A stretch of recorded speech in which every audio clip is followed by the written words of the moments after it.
Grazie Fiorello, buongiorno a tutti.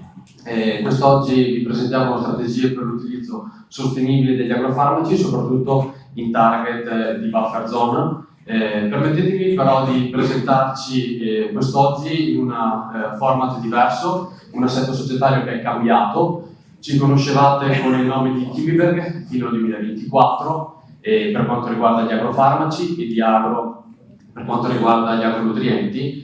Quest'anno, dal 2025, ci trovate invece con un unico brand, Diachem, sia in Italia che all'estero, un nuovo format, un nuovo logo, un nuovo payoff. La società però non cambia, sempre della famiglia Dubini, sempre gli agrofarmaci rimangono di titolarità di Diachem e quindi se aveste a casa dei prodotti a marchio Kimiberg non sono revocati, non vanno a smaltimento in quanto la titolarità e il numero di registrazione è sempre stata di Diachem.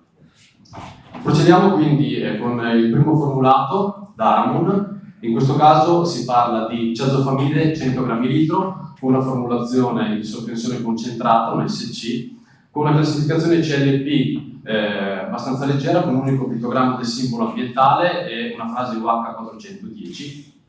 In termini di buffer abbiamo 5 metri per quanto riguarda la vite, per quanto riguarda le altre culture autorizzate nel formulato, in questo caso pomodoro e patata, non sono previste buffer. Il rinnovo, il prodotto è già stato rinnovato come sostanza attiva, quindi fino al 2037 il prodotto sarà autorizzato e lo troverete in commercio. Si parla ovviamente di un fungicida antipromosporico con elevata attività fungicida e spiccata attività preventiva con resistenza al dilavamento. Resistenza al dilavamento perché sappiamo che la ciazofamide ha già un principio attivo molto valido con un rapporto tanolo-acqua di 3.2, quindi una spiccata attività alle cere cuticolari. Nel formulato noi abbiamo inserito quello che è un organo siliconico, quindi un surfattante che permette di avere miglior adesività e quindi performare meglio.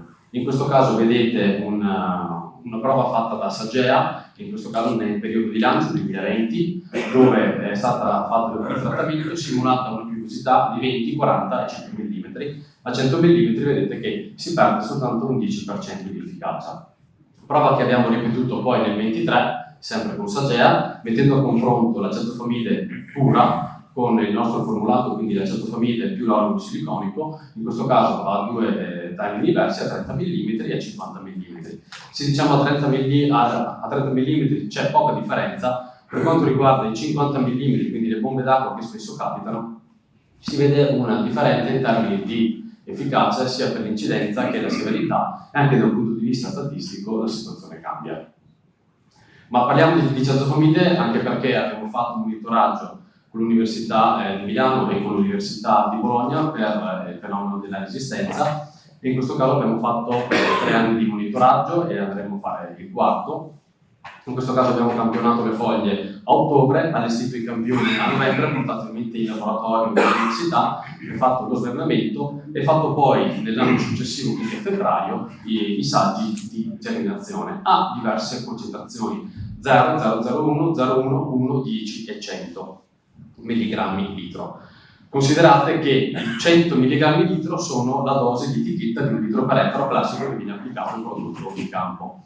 Quindi vedete che il 73,9% dei campioni sono stati inibiti a una concentrazione inferiore di 10 mg litro, un 26% sono stati inibiti tra i 10 mg litro e i 90 mg litro, quindi comunque al di sotto della dose di campo, e un 0% abbiamo un EC95 superiore ai 90 mg litro. In questo caso si parlava di annata 22-23 con 30 campioni in 11 regioni saggiate. Questo è il dato che ci è arrivato un mese fa, riferito ovviamente all'annata 24 e anche in questo caso vedete che a 100 mg litro, quindi la dose di campo, non ci sono state problematiche di resistenza. Come andiamo ad applicarlo? Ovviamente si parla di un prodotto da applicare sempre ad un partner, che può essere del Folpet, può essere un fosfonato di potassio, il Fosetil, un classico aramaico, ma anche lo Shatter, in questo caso per noi Cimoxanil, applicato sicuramente nei 2 o 3 interventi, essendo autorizzato poi anche in disciplinare di produzione, con un partner e completa una strategia appunto per la protezione del grappolo.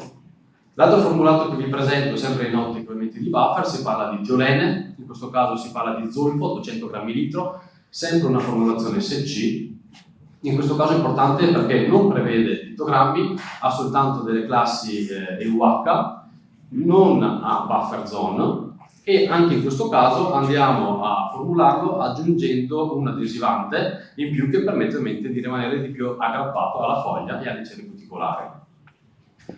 Alcune prove, ovviamente, per dare segno di questa valenza, in termini di levabilità, fatta con il centrodissaggio a green su barbatelle, applicando tiolene a 4 litri per ettaro e dei reference sempre in formulato SC. Vedete una dose diversa ovviamente perché gli altri formulati hanno una concentrazione diversa, quindi è stato calcolato per apportare gli stessi grammi di attivo per ettaro.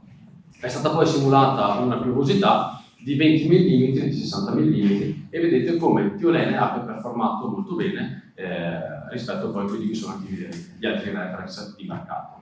Oltre alla dilevabilità abbiamo fatto anche un'analisi per quanto riguarda l'efficacia, aggiungendo poi altre due tipologie di zolfo, uno zolfo ventilato e uno zolfo VG. Anche in questo caso lo stesso protocollo apportando gli stessi grammi per ettaro di formulato. Vedete l'incidenza per quanto riguarda la parte sopra, al 12 febbraio, quindi all'ultimo rilievo fatto, quindi a 28 giorni dall'applicazione, tiolene di istogramma in blu si colloca in una buona posizione rispetto al non trattato e rispetto soprattutto anche a tutti quelli che sono i reference.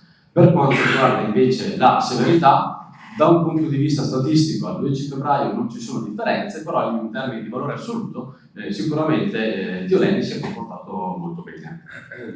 In conclusione vi faccio vedere in strategia un'applicazione fatta con una prova multisponsor da H2000 dell'anno 24 in Friuli.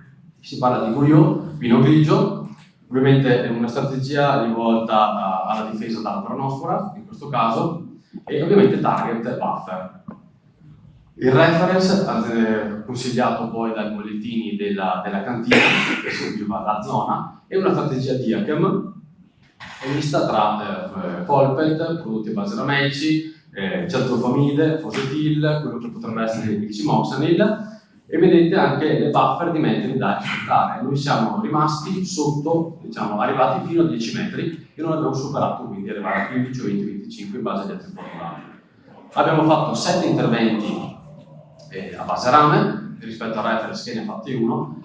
Ne abbiamo apportati però di rame 925, considerando però che l'ultimo intervento di trosso di rame, ahimè purtroppo il centro di salto aveva finito i nostri formulati, ha utilizzato un classico ramento e quindi ha apportato un quantitativo abbastanza importante che era 500 grammi per ettaro. Quindi se avessimo avuto un nostro formulato sicuramente saremmo stati sotto rispetto al reference. Questi dati in termini di severità su foglia e incidenza, per quanto riguarda la severità non ci sono differenze anche nemmeno a livello statistico, l'incidenza leggermente diciamo superiore rispetto a quello che è la strategia convenzionale, ma per quanto riguarda il grappolo sia severità che incidenza non hanno dato alcuna differenza tra i due rispetto al reference, che comunque aveva una linea abbastanza sostenuta. Infine vi mostro quella che potrebbe essere la nostra linea tecnica di difesa di vite da vino, con la parte in blu dei fungicidi, in rosso per la parte di insetticidi, ricordandovi che a catalogo abbiamo, oltre alla deltametrina classica, Metror, deltametrina in sospensione concentrata, quindi sono 16 grammi litro. A differenza delle altre deltametrine, su vite abbiamo un tempo di carenza di 3 giorni anziché 7 giorni. Con questo io vi ringrazio.